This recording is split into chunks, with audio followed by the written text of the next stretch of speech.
If you had to break our channel down into 3 categories that define our image, it would be JRPGs, retro games, and 90s anime. Given that this is a gaming channel, we obviously don't really talk about anime itself that much, but those 90s classics still clearly play a big role into our overall aesthetic. Toonami and Adult Swim in general really, as they housed many of these said classics. So that being said, we thought it'd be fun to mix all of these ideas together and talk about some 90s anime that got their own JRPGs. Who knows, maybe in the future we'll do a video about other types of games based on 90s anime, or maybe a video about 2000s anime RPGs. By the way, some of the titles in this video did only come out in Japan. However, they do have fan translations available, making them all fully playable still. Alright, before we get things started, let's set the vibe and cue the intro. This is probably the most relevant our intro's ever been.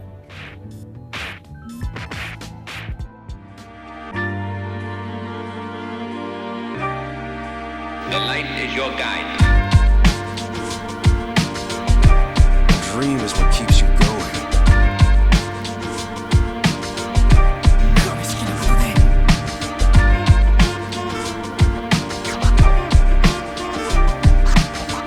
Now is the time to shape your story.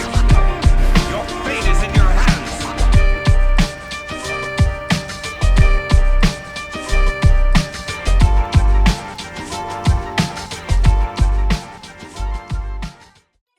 To start things off, it's only right we begin with the most popular anime of the 90s, Dragon Ball Z. As one could imagine, DBZ has gotten tons of RPGs over the years. Many of the earliest only came out in Japan, specifically for the Famicom and the Super Famicom. Most of these have fan translations and are pretty interesting in their own ways. The Super Gokuden pair of games in particular always stuck out to me with their charming presentation.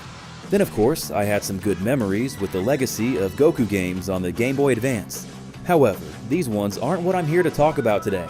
Nah, today we're going to talk about a little turn-based RPG for the DS made by the developers behind Baten Kaitos, Xenosaga, and the Xenoblade series. Yes, back in 2009, Monolith Soft brought us Dragon Ball Z, Attack of the Saiyans. This is widely considered to be the best turn-based RPG on the franchise, and if you've played it, it's not hard to see why. Unlike a lot of other licensed anime tie-ins, Attack of the Saiyans has a lot of polish. The premise of the game is also quite unique as well. It begins at the very end of the original Dragon Ball with the 23rd World Martial Arts Tournament, and then goes through the entirety of the Saiyan saga in Dragon Ball Z. The first character you control isn't even Goku. Of course you do later, but the first characters you actually play as are Krillin, Tien, and Yamcha. They stay relevant and viable throughout the entire game, which is really nice to see. The game does a great job in general of fleshing out the side characters and smaller world-building details that don't really get the time to breathe during the show. If you're someone who really loves the atmosphere of the original Dragon Ball and early Z, you're likely gonna vibe with this a lot. The beautiful hand-drawn painted backgrounds really bring the world to life and even mirror the style of the original show in a way. Overall, the game just does a fantastic job at translating elements of the show into an RPG. The same thing can even be said for battles with special moves spanning across multiple screens in order to really capture the impact and frantic nature of fighting in the show. Speaking of battles, for the most part it's a pretty traditional turn-based system. However, the rage gauge and sparking mechanic do add a nice layer of strategy. Once this builds up, you can pull off various combo attacks with your squad, and it's pretty cool. Oh yeah, there's also a timed hit mechanic where when guarding you can press a button at the right time to lessen damage. Pretty similar to games like the Mario RPGs. Another thing I like a lot here is that buffs, debuffs, and status effects all play a big role, even on bosses. Overall, while there's not really anything you haven't seen before, there's still more depth here than most other licensed games get. As a major Dragon Ball fanboy, it was just really awesome to finally get a high-quality, turn-based RPG. This is probably the most well-known game in this entire video, so we're only diving deeper from here.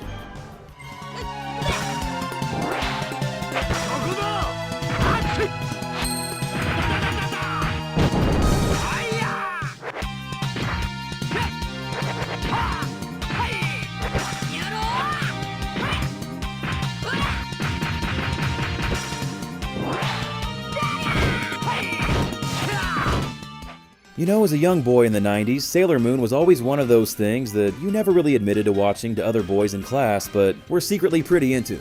Kinda similar to something like the Powerpuff Girls actually, which is exactly why its movie failed, since it required you to actually be seen in public watching it. Anyway, the point is, young boys are dumb and Sailor Moon is cool. Stupid kid! Back in the day, most iterations the franchise would get would be either beat-em-ups or fighting games. However, there was one turn-based RPG, and it's surprisingly solid actually. Pretty Soldier Sailor Moon, another story for the Super Famicom. Developed by Angel, a subsidiary of Bandai also responsible for many of the other Sailor Moon games, this one never officially left Japan, but a fan translation does exist. It's an original side story taking place between seasons 3 and 4, involving a sorceress from Crystal Tokyo who alters history to bring back villains from previous arcs. Yeah, pretty convenient for the sake of a game, but it works. Because it starts later in the show though, means the cast is pretty huge, featuring all 10 Sailor Guardians as playable characters. You can even fight with 5 at a time, making it one of the largest battle parties in a traditional, turn-based RPG from that era. Hell, maybe even the largest. Battles themselves aren't anything too complex, but they're still pretty fun. EP fully restores after every fight, encouraging you to go all out with special techniques, even during regular encounters. There's also link techniques that you can do with other Sailor Guardians, kinda similar to dual and triple techs from Chrono Trigger, along with different formations you can set your party into that affect your stats. So yeah, there are some cool things here. Being a late system release in 1995, the game sports some wonderful visuals, as you can clearly see. Pretty catchy tunes as well. Tokyo City's been stuck in my head ever since hearing it. All in all, even if you're not a fan of Sailor Moon, this is still just a pretty competently made RPG. And if you are a fan of Sailor Moon, then well, you gotta check this one out.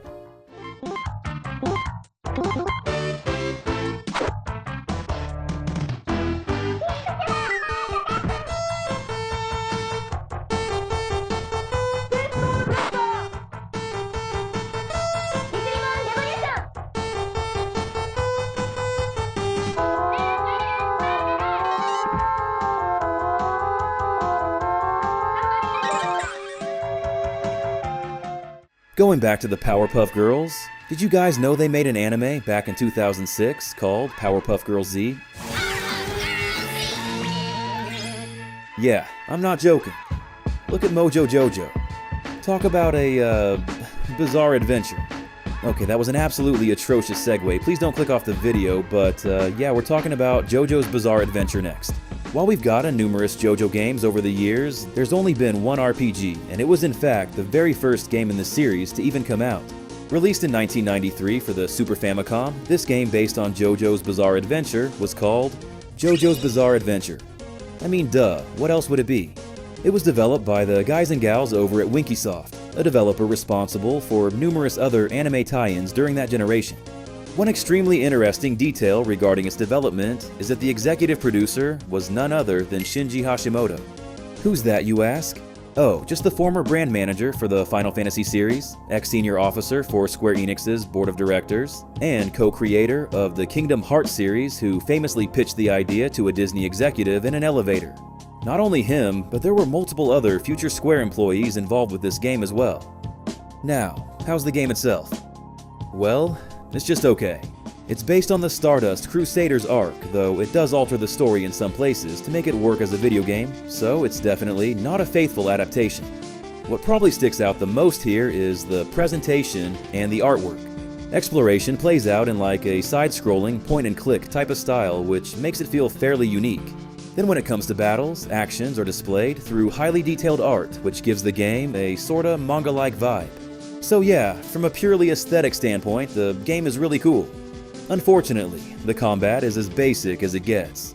You basically have 2 health meters with attacking lowering hit points and talking lowering mental points, so this aspect is kind of interesting, I guess. But beyond that, there's not much else.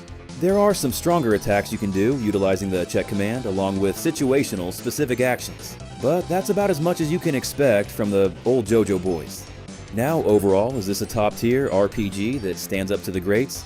No, definitely not. But it's still a pretty cool little game with some awesome art and some nice vibes.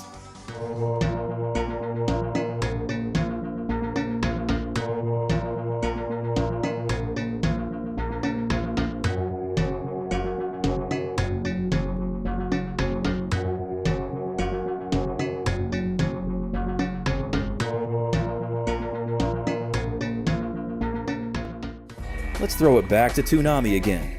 In 1995, Tenchi Muyo got a tactical RPG simply called Tenchi Muyo RPG. I was never really a huge fan of this series growing up and definitely didn't watch it as much as other shows on Toonami back then, but I always had an appreciation for its aesthetic, so I still feel a bit nostalgic towards it these days. Plus, I did first emulate this one back in college and had a pretty okay time with it. Developed by Ban Presto, the first thing you'll probably notice about this one is the sprite work. These are colorful and massive. The animations themselves maybe aren't super great, but I still think the game as a whole is pretty gorgeous. Though the isometric presentation is pretty cool and unique, the gameplay in this one doesn't differ too much from other tactical RPGs. In fact, it's even simpler than most. You can only fight with 4 at a time, and there are no weapons or armor. Leveling up is pretty unique though, as you can only do so by defeating a certain number of enemies as opposed to raw experience. And once you level up enough, there are some cool transformations that you can unlock for each character. But yeah, overall it's a very easy game, designed more for beginners or those who are just in the mood for a nice and breezy experience. It features an original story that has you traveling to different planets, and honestly, the whole thing just makes for a pretty cozy vibe. If you're a fan of the series, this one's worth checking out.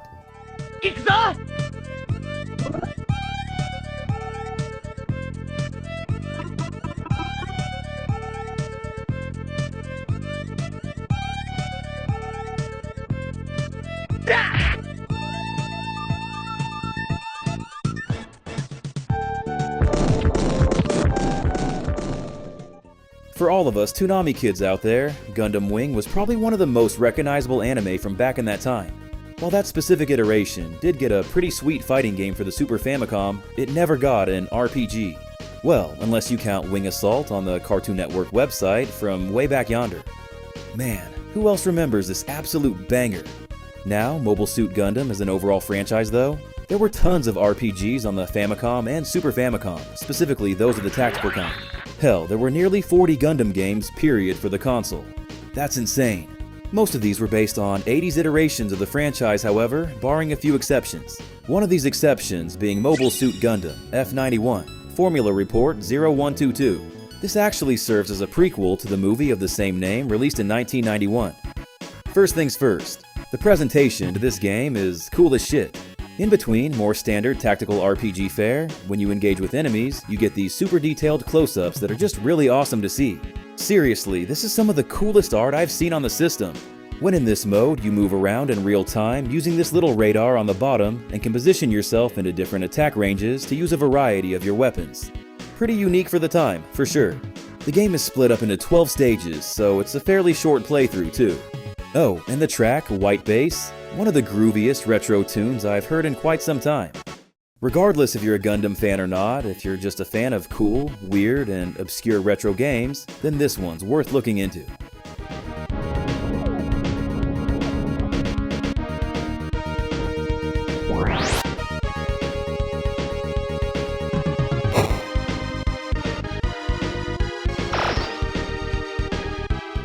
Slayers was always one of those anime that I had a passing curiosity in back in the day, but never really had an easy way to actually check it out. Seriously, why was this never aired on Toonami back in the day? It seems like it would have been a prime candidate and fit their vibes perfectly. I figured there had to be a reason why, so I just had to look this up, and yeah. Turns out Toonami did actually seek to acquire this one pretty aggressively back then, along with Magic Knight Rayearth and the Vision of Escaflowne. Unfortunately, Fox Kids got their grubby little hands on the licensing rights for all of these first in an attempt to compete with Toonami's lineup. They only ever aired a butchered version of Escaflowne and kept the other two locked away in their vault, preventing Toonami from being able to air them themselves simply out of spite. So you're operating this place just out of spite? Yeah. So in other words, Fox Kids sucks, and I'll never forgive them for what they stole from us. Oh, I get it. Any more questions? No more questions, teacher. Great. Then the magic lesson's over. Class dismissed. Alright, now that little side quest is over, let's finally talk Slayer's RPGs. Specifically, the one for the Super Famicom, as the Sega Saturn one has still yet to be translated. This was released in 1994 and developed by BEC, which stands for Bandai Entertainment Company, a joint venture between Bandai themselves and Human Entertainment. The game is a loose adaptation of the light novel series that's supposed to take place after book number 8. It's a fairly episodic adventure where most of the story revolves around gradually regaining your memory to remember all of your forgotten spells along with completing random quests to get more money. I will say, it does actually do a pretty good job at capturing the tone and humor of the show. Now, as far as the actual game, it's fine. It basically plays as standard as you can get, with nothing really to set it apart other than the expressive portraits during battles that react to different actions, which are admittedly a nice touch. Unless you're just in the mood for an old school Dragon Quest in a Slayer's coat of paint, this one's probably for the fans only.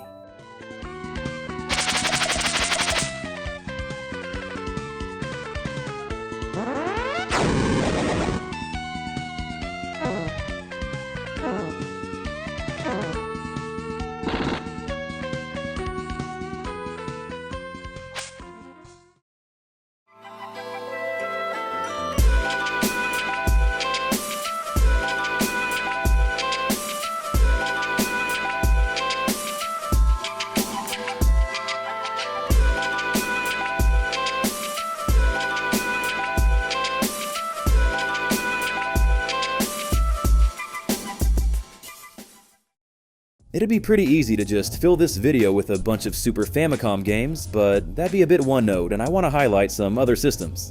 Before moving on though, let's quickly go over a few others. I won't spend as long with these, but I at least still wanted to show them a little love. Ranma 1/2 was one of those series that was very popular in Japan, but never really caught on over here in the same way. Like, don't get me wrong, it was one of the first anime and mangas to really break through in the West, but with that said, it never really achieved wider spread popularity outside of dedicated circles. It received a lot of video game adaptations over the years, one of which being Treasure of the Red Cat Gang. I remember first emulating this back in college despite not really knowing anything about the series and being a little confused upon learning the general premise. The main character turns into a girl when splashed with cold water? Yeah, sure, why not? And, just like the show, this plays into the game in pretty humorous ways. As far as the actual game goes, it's pretty much as traditional of an RPG as you can get. Party members follow you around on the overworld and you do recover key between battles, encouraging a more aggressive playstyle, so there are some cool touches here, I guess. The sprites are also quite charming and the music is pretty chill, but yeah, if you're not already a fan of the series, there's probably not a whole lot here for you.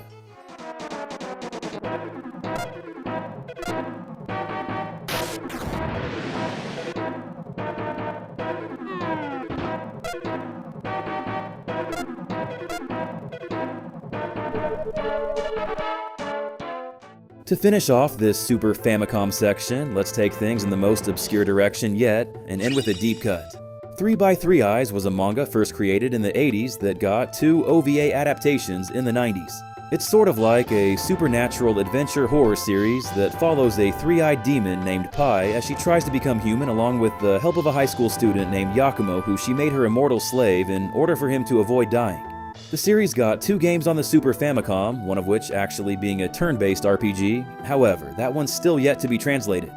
The one released in 1995 does have a fan translation though, and it's a pretty interesting little game. It's sort of like a side-scrolling, platforming, graphic adventure game with turn-based boss battles. So yeah, it's quite the hybrid of genres.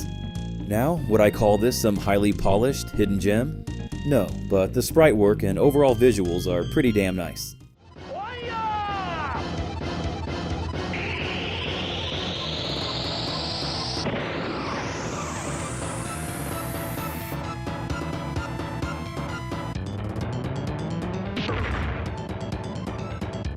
I briefly mentioned Magic Knight Rayearth earlier in the video, so I know you guys knew this one was coming. While this series did also get a Super Famicom RPG that does actually have a fan translation, that's not the one I'm going to be talking about today, as the Sega Saturn received an official North American release on one of its games.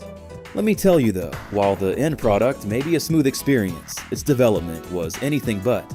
Well, at least the North American release. Sega developed this one themselves, releasing the Japanese version all the way back in August of '95. It was one of the first titles announced for the Saturn in North America, however, it ended up becoming the very last game ever released for the console. Working Designs handled the localization and it turned out to be quite the undertaking.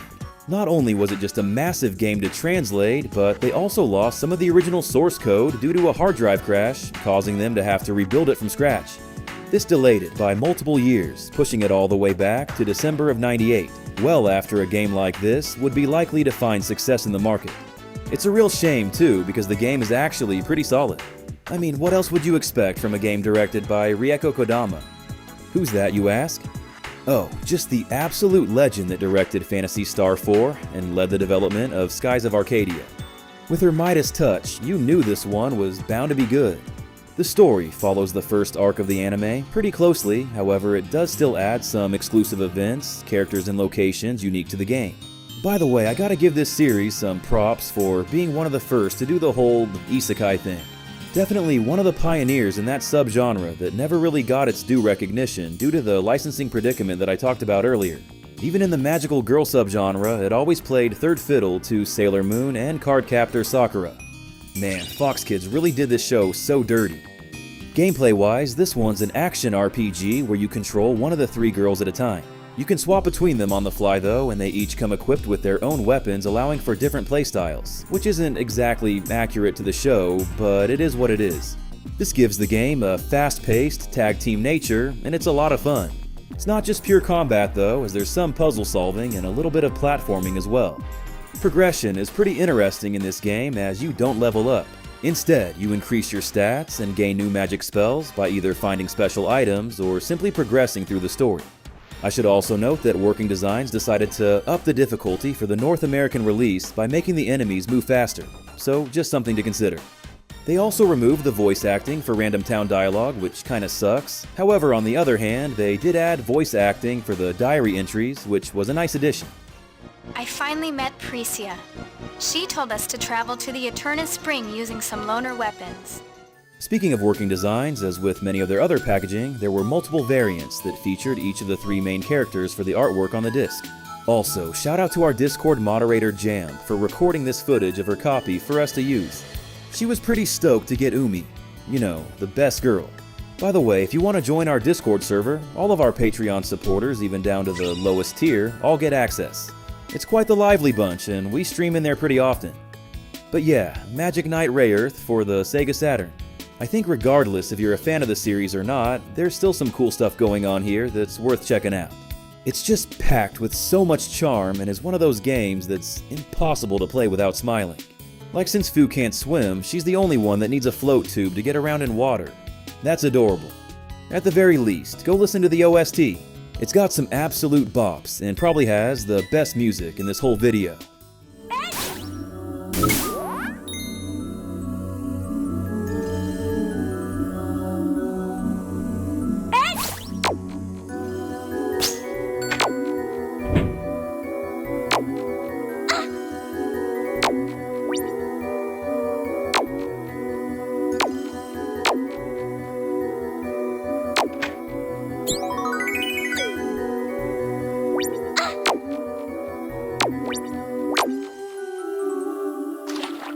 Choosing an absolute favorite anime is near impossible for me to do because it really just depends on whatever mood I'm in, but one thing I can confidently say is that Yu Yu Hakusho is always in the top 3. URAMESHI. Next time I'll beat your face up so bad even kidding will look at you. The characters, the themes, the aesthetics, even the fashion. It's all just so damn good and has aged incredibly well. I mean, it legit might have like the greatest dub of all time. Yusuke had so much more personality compared to most other shonen protags back then, and Kuwabara's performance is nothing short of absolutely legendary with one of the most memorable voices ever to grace our ears. A mulberry is a tree, Kuwabara is a man, and I'll prove it. We all have to die when our time comes, but if we do our duty, we don't got regrets. Enough gushing about the anime though, let's talk games. While there were never any traditional RPGs, the series did get a tactical RPG for the Game Boy Advance called Yu Yu Hakusho Tournament Tactics. Oddly enough, unlike every other game in this video, this one was not released in Japan. It was co-developed by Sensory Sweep Studios and Screaming Games as part of some deal with Atari to bring more Yu Yu Hakusho content to the States. This was right around the time the series started catching on in the West, so it makes sense. As you could probably infer, the game adapts the Dark Tournament, aka one of the best tournament arcs of all time. It's a mostly faithful adaptation, though it does take some liberties in order to make things work as a video game. For example, we get a pretty big playable cast featuring a lot of the side characters in the tourney. You want to play as your boy Chu or Jin? Well, here you go. Other than that though, the game basically plays as standard as you can get. Well, I guess how turn order works is kinda interesting, as the strength of the spirit ability you use determines the amount of time you have to wait before moving again, whereas basic attacks allow you to act again quicker. It's not the most complex gameplay, but it's some good tactical comfort food. One cool thing I will say is that there actually is some post-game content where you fight against the 4 Saint Beasts from earlier in the series. Now, does this canonically make sense? Not at all, as we would absolutely annihilate these fools with the flick of a wrist, but it's still cool. Overall, tournament tactics may not satiate those looking for a nice challenge with tons of depth, but hey, if you just want an RPG based on the series or something easygoing to play while you watch TV or something, you can certainly do a lot worse.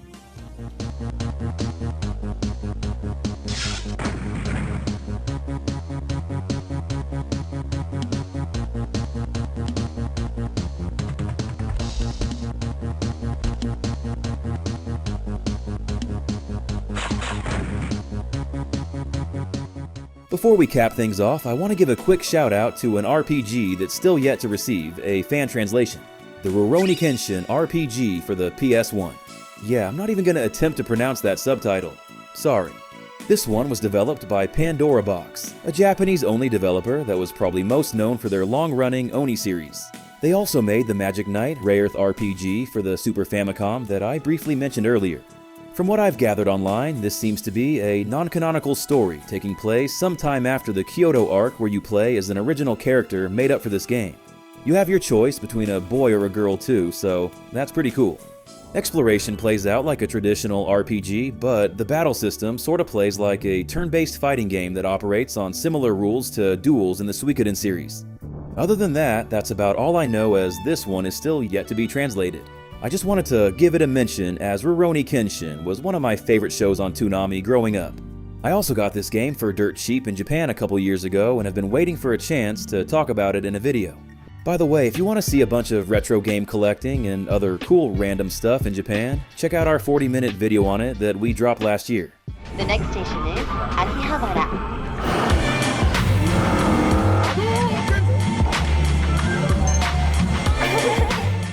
Basically, the nerd capital of the world. Alright, we're gonna end this video with one of the most obscure series yet, Sorceress Stabber Orphan. Yeah, some name, right? It originated as a light novel series before eventually getting a manga and anime adaptation in the late 90s. Though the series was quite popular in Japan, it never really caught on over here in the West. Despite that, it still ended up getting a North American PS2 launch title with Orphan, Scion of Sorcery. Yeah, this is that one cover that you constantly passed by with mild curiosity at the store on your way to get either Dark Cloud or Final Fantasy X. The game came out before the anime even released in America, so no one really knew what it was, which surely didn't help. Interestingly enough, it was actually developed by the Studio Shade. They make a lot of Gunnar games these days, it seems, but back then this wasn't always the case. You see, the studio was initially created with many former Quintet employees. You know, the guys behind titles like ActRaiser, Illusion of Gaia, Soul Blazer, and Terranigma. With that said, I don't want to get your hopes up. By this point, I'm not sure how many original Quintet employees were still playing significant roles, as this title does not deliver that same level of quality. So why am I talking about it here? Well, it actually has some pretty cool and unique ideas, but unfortunately it's just plagued with poor execution. Early on, the game splits up into 3 paths where you have a different party member for each one. Each route is quite a bit different with new locations and bosses, and after you beat all 3, only then can you unlock the true ending. On that note, the story plays a major role in this game, with cutscenes probably taking up like half your playtime. A good amount of them are anime too.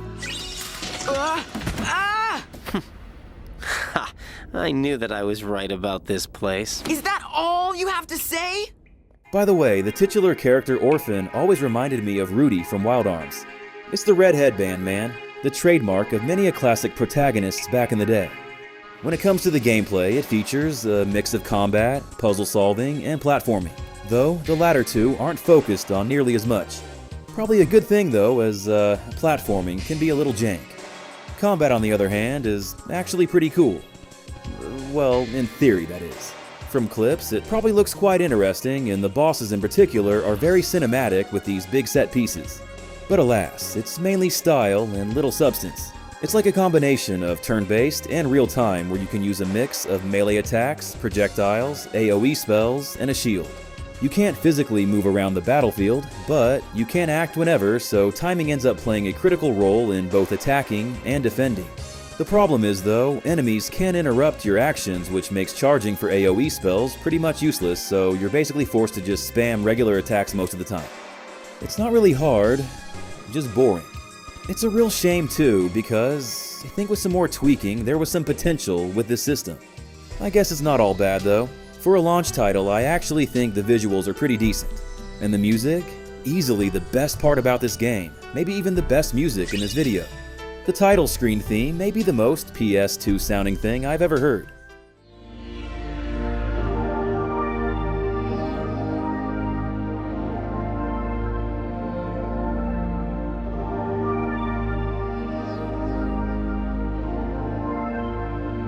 All in all, there may be a reason why Orphan didn't get adopted by too many families back in the day. But hey, if you're in the mood for some nostalgic early PS2 vibes and don't mind slow pacing and a lot of jank, then this little guy may be worth making some room for after all.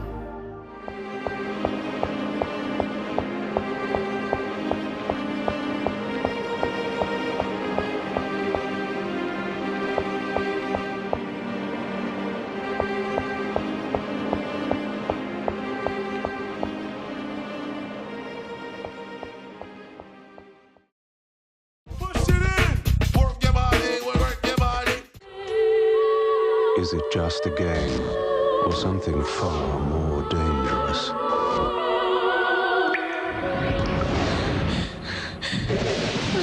.hack Part 1, game and DVD for PlayStation 2 from Bandai, rated T for teen.